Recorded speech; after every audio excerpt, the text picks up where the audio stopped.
मैं डॉक्टर नीरज खैरवाल, मैं सचिव उत्तराखंड सरकार। यहाँ पर सभी एजेंसीज के बीच में कोऑर्डिनेशन के लिए मेरे को यहाँ नोडल नियुक्त किया गया है।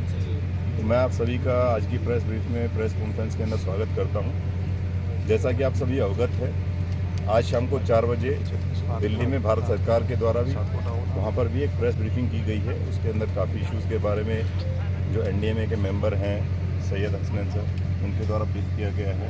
वहाँ पर काफ़ी उनके बारे में पॉइंट्स का डिटेल डिस्कस किया जा चुका है। काफ़ी जो हमारे लोकल मीडिया हैं और जो कुछ अन्य चीज़ें हैं उनके बारे में हम आप सभी से वार्ता करना चाहेंगे। मेरे साथ आज की प्रेस ब्रीफ के अंदर हमारे DM साहब हैं, हमारे DG इन्फॉर्मेशन हैं और जो सबसे इम्पोर्टेंट हमारे जो टेक्निकल एडिशनल सेक्रेटरी भारत सरकार मिनिस्ट्री ऑफ रोड ट्रांसपोर्ट के अंदर हैं महमूद सर। आप जो ये एजेंसी है उसके MD भी हैं। तो बाकी जो अनुभव आप लोगों ने यहाँ किया होगा कि सभी एजेंसीज़ के द्वारा दिन रात काम किया जा रहा है। आप में से कुछ लोग रात के 1-2 बजे भी मैसेज भेजते हैं, कई सूचनाएं आपको मिलती हैं। तो आपने देखा होगा 24 घंटे सभी एजेंसीज़ के द्वारा काम किया जा रहा है। तो सभी एजेंसीज़ के काफ़ी अच्छा सभी का समन्वय बना हुआ है। सभी एजेंसीज़ एक दूसरे की मदद कर रहे हैं। कई जगह ऐसी चीज़ आती है कि एक एजेंसी को काम करने के लिए दूसरी एजेंसी का काम कई बार होल्ड करवा करके आगे जाना कोई और करना पड़ता है। तो सभी एजेंसीज बिल्कुल एक साथ लगे हुए हैं। मैं चाहूँगा कि जो टेक्निकल पॉइंट्स हैं, जो डिटेल्स हैं, जो एडिशनल सेक्रेटरी सर हैं वो आपको ब्रीफ करेंगे। उसके बाद कोई सवाल जवाब कोई चीज़ होगी तो then we will like to sir. मेरी कोलीग डॉक्टर नीरज जी ने बताया आप लोगों को, हमने सारे 5-6 एजेंसीज़ को इकट्ठा किया है, उनके साथ कोऑर्डिनेशन कर रहे हैं। हर एजेंसी को हमने स्पेसिफिक टास्क्स दिया है। किसी से हॉरिजॉन्टल ड्रिलिंग करा रहे हैं, किसी से वर्टिकल ड्रिलिंग करा रहे हैं और इन सब एजेंसीज़ के बीच में तालमेल रहे वो हम लगातार हमारी टीम यहाँ बैठकर उसको मॉनिटर कर रही है रेगुलरली।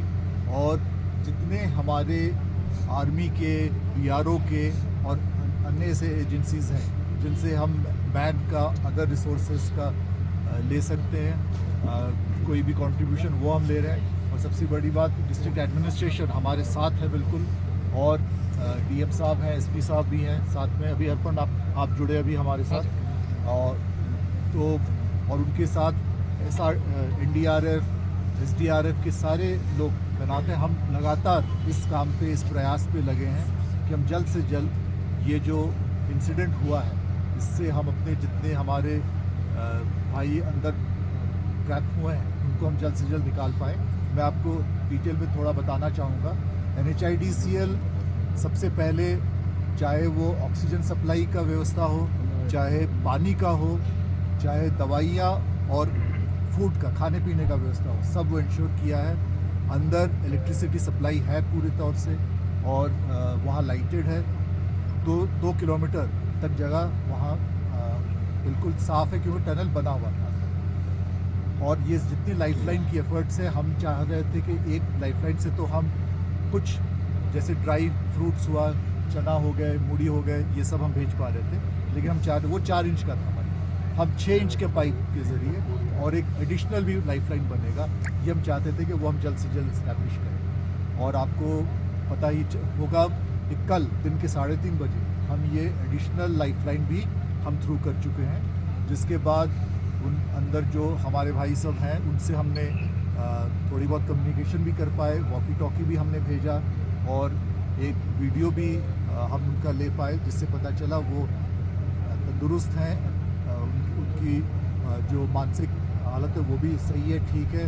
और इस बात से हमें भी बहुत ज़्यादा उत्साह है इस बात से। इसके अलावा जो सबसे इम्पॉर्टेंट बात है कि हॉरिजॉन्टल बोरिंग एक साइड से हमें करना था, वो हम लगातार फूड पाइप जैसे काम हुआ, उसका फूड पाइप में जो मशीन जाता है उसको वापस लाना था, क्लीनिंग करना था पाइप का, फिर खाना वगैरह भेजना था और उसके बाद फूड पाइप को सिक्योर करना था। वो सब काम पे हम लगे थे और आज सवेरे से हमने हॉरिजॉन्टल ड्रिलिंग का काम शुरू कर दिया। खिचड़ी और दलिया भेजने का हमने कोशिश की है, लेकिन जैसे मेडिकल जो हमको सुझाव मिले थे उसके हिसाब से उसे भेजना था कल, लेकिन जैसा हमने पाया कि पाइप के अंदर में कुछ चीज़ें हैं जिसके कारण वो जा नहीं पा रहा है, तो हमने पाइप को पूरी तरह साफ़ कर लिया और दूसरी चीज़ जो उसकी पैकिंग आई थी वो कुछ हार्ड बॉटल्स में थी। तो आज जो हम भेजेंगे, जो आज हमने अभी तक भेजा है, आज हमने संतरे भेज दिए हैं, केला भेज दिया है, मौसम्बी भेजा है और दवाइयाँ भेजी हैं। नमक बहुत दिनों से वो चाह रहे थे, तो आज हमने उनको डिमांड नमक आई भेजा है। है। और जैसे वो कुछ बोलते हैं हमें चाहिए, तो अभी कुछ टेट्रा पैक्स वाले, आपको पता होगा छोटे बॉटल्स होते हैं, वो हम भेजने की कोशिश कर रहे हैं वहाँ पर। तो ये सारी प्रक्रिया चालू है। जब मैं आपसे बात कर रहा हूँ, ये प्रक्रिया चालू है और अगले आधे पौन घंटे के अंदर में हम उन्हें रोटी भेजेंगे, सब्जी भेजेंगे, पुलाव भेजेंगे। तो ये प्रक्रिया निरंतर चालू रहेगी।